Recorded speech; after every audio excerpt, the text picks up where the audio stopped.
This is going to be a video tutorial on how to change the time format to either 12 hours or 24 hours in Pop! OS. Let me jump over to my desktop here. I am on my desktop now. To change your time format to either 12 hours or 24 hours, it's very easy to do. First thing you want to do is open up Settings. I'm going to go off to the upper right hand corner up to my little system tray area. I'm going to click in there.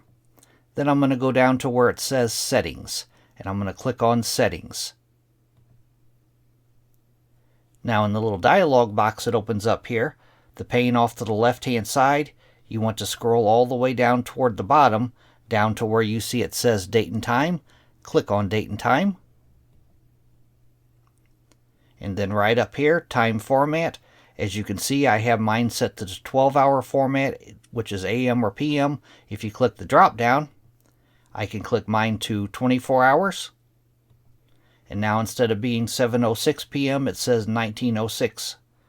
If I change it back to AM PM, it is 7:06 p.m. That is how to change the time format in Pop! OS. Thanks for watching.